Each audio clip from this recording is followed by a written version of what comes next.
when you see a Black woman smiling, sometimes it's an open wound to keep from crying. What you're watching is a Black woman trying to make a way out of no way. You see, Black women don't know how to do anything else but make it. And had no other choice but to be strong. So we do it time and time again. My friend, she hadn't been feeling well lately, and it became necessary to take a mental health day. She couldn't bear to see the sun come up on the horizon, and her eyes, they didn't twinkle like they used to.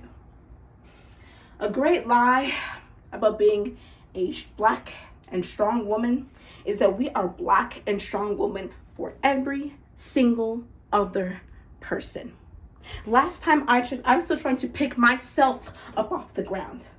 But the rooster still crows, as if time ain't well passed on, as if I'm already ready to put in the work, as if I'm fit enough to be filling bellies, healing wounds, and not break my back in the process.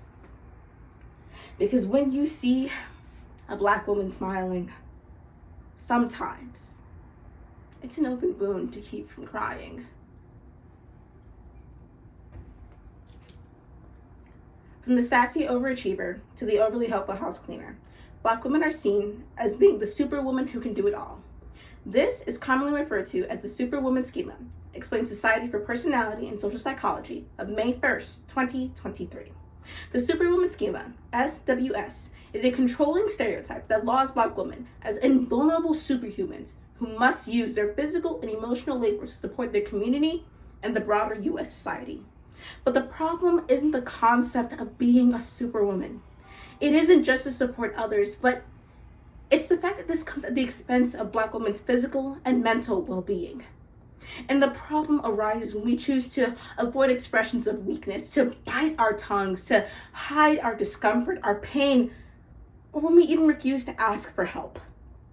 So, with the poetry Black Woman Smiling by Masterpiece, Millennial Friends by She's So Cold, Black Women Don't Know How to Do Anything Else But Make It by Alex the Great, and Two Black Women by Alicia Wise. A program, because not every smile reflects what's inside. Put me in a box, split me in two, and I will still come out whole, smiling. Black woman is an entire statue of vibranium, skin like armor, and you best believe we have the force of an entire army. Now this skin of ours, it's tough like Maxine Waters, tough like Serena Williams. Black woman smiles be wide open, teeth gritting, blood dry from biting our tongues. Because you see, it's our tongues that be getting them so mad. You know, they say we're suffering from a syndrome. They say we have PTSD. Post-traumatic smile disorder. You see, the way as the corners of my mouth turn up, well, there is no rest for the weary. And these smiles of ours, they're an entire display of scars. We don't look like what we've been through.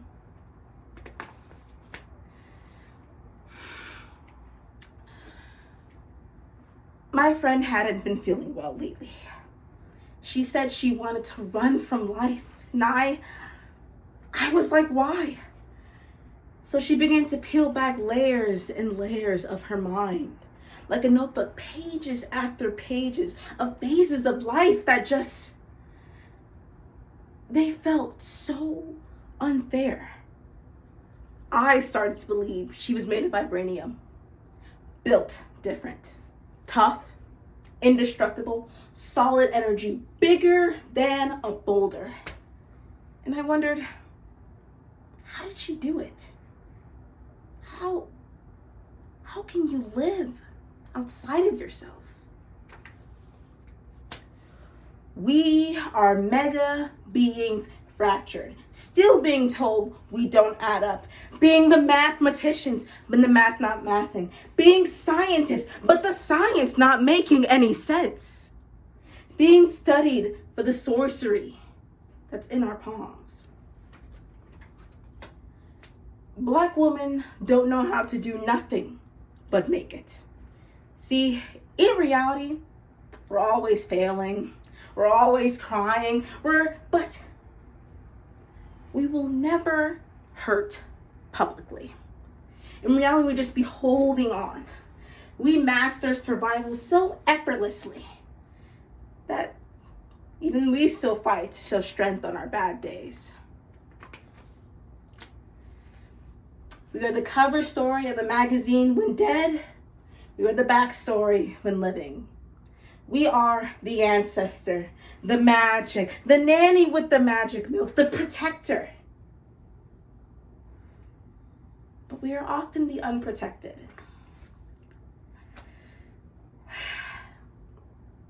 My friend, she hadn't been feeling well lately. She's been struggling most of the time.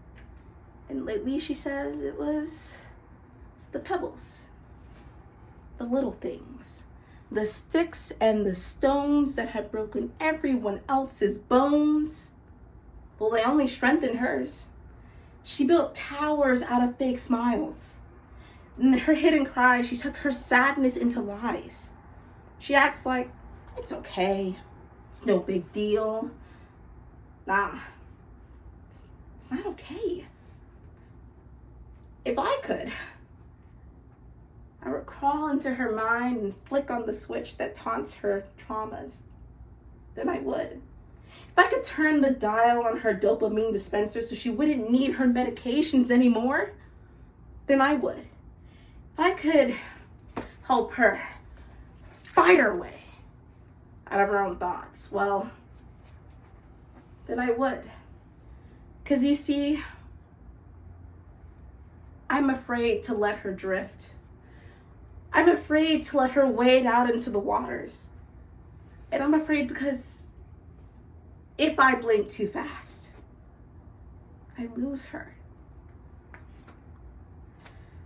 You see, us Black women don't know how to do anything else but make it.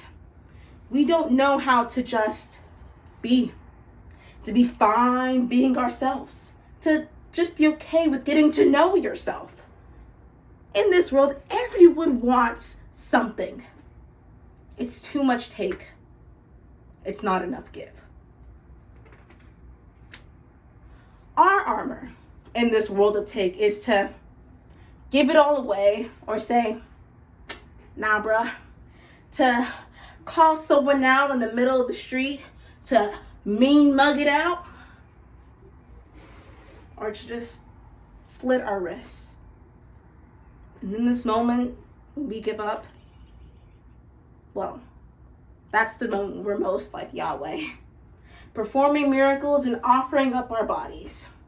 See, we've been bending our backs for broken people, cutting ourselves, still trying to pick up the pieces, still trying to pick up the pieces, still trying to pick up the pieces. We are superheroes, but they don't give us no cape.